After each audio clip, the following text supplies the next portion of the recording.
One of my favourite parts about Patrick Rothfuss's Kingkiller Chronicles is the story behind the story.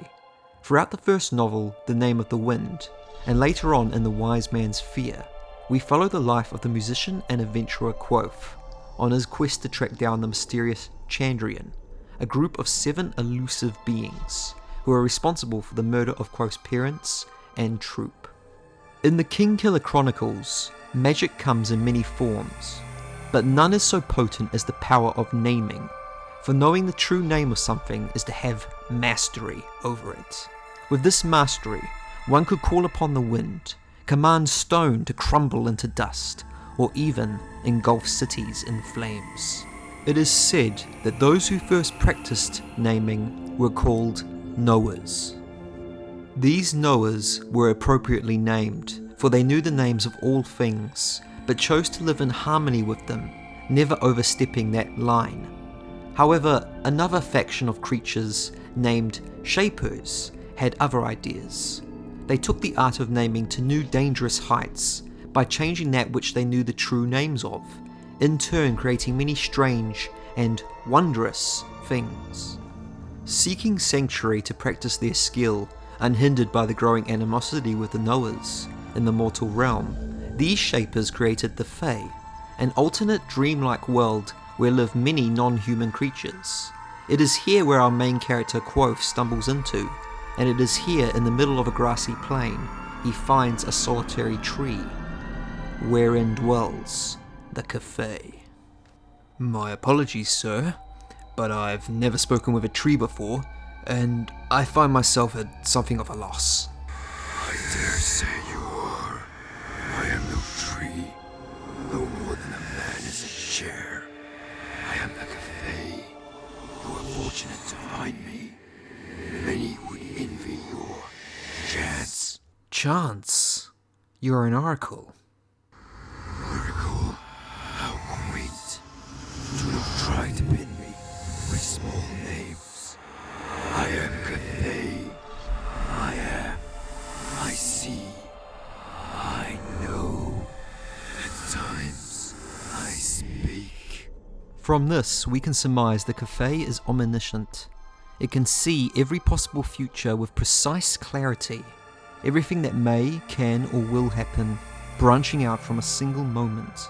As an all-knowing being, its influence is tremendous, and herein lies the danger. If it knows the future, then it can predict how a person will react to anything it says.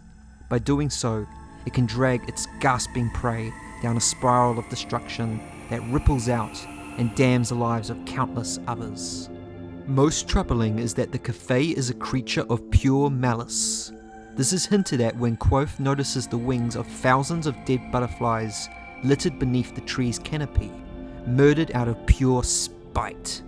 This is later confirmed by Bast, who claims the Cthaeh is a toxic, irredeemable monster, capable of corrupting everything that it encounters. But many questions still linger around the Cthaeh. Where did it come from? And what are its motives?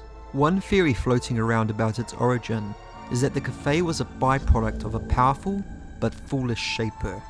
Remember, it was the Shapers who created the Cthaeh realm.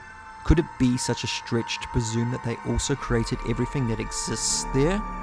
Perhaps, in seeking the ability to peer into time, this Shaper made the Cthaeh, and then realizing the danger presented by such a monstrosity, bound it to the tree for all eternity. If this theory rings true, then the Cthaeh, while powerful, is no god. While we have established that the creature has a certain level of omniscience, it is certainly not omnipotent or omnipresent given its imprisonment. It's questionable whether the Cthaeh is even fully omniscient. It seemed surprised of Kvothe's goal to kill the Chandrian, and nothing should take an omniscient being by surprise. Things in the Kingkiller series are rarely what they seem, and the Cthaeh is no exception. Its motives are ambiguous at best. A small hint as to its true intentions is given when Kvothe is egged on to hunt down the Chandrian known as Cinder. Are you wondering why I tell you these things? What good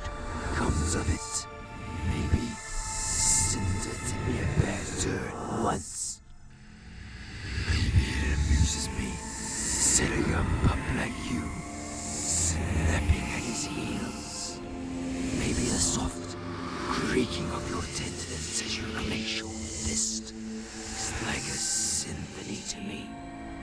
Oh yes, it is. And you can be sure. Now, it could well be the creature is simply sowing the seeds of destruction for its own amusement, but it is far more likely this is all a prelude to a much larger scheme, and Kvothe has fallen into its clever trap. By journeying out beyond the four corners past the storm wall, and later reuniting with the mayor, Kvothe is doing precisely what the Cthaeh wants him to do. The repercussions of Kvothe's actions have been expertly calculated. Kvothe is on a collision course with the Chandrian. The doors of stone shall be opened. Kvothe, reckless in his pursuit, will release a multitude of horrors into the world, and in so doing, the Cthaeh profits from it all. Kvothe may destroy a demon in finding and killing Cinder, only to free one far worse. It appears the one pulling the strings, the prime mover, has been exposed. But what does this mean for the rest of the series? Well, only bad things, I'm afraid. As claimed by Bast, the majority of the world's atrocities can be traced back to the Cthaeh. It spoke to Jax before he stole the moon, which sparked the creation war. It spoke to Lanre before his betrayal of Mir Tyranniel, which led to him becoming Haliax, who leads the Chandrian. And now it has spoken to Kvothe before he opens the four-plated door. What's more surprising is the Scythe were not present when Kvothe approached the Cthaeh.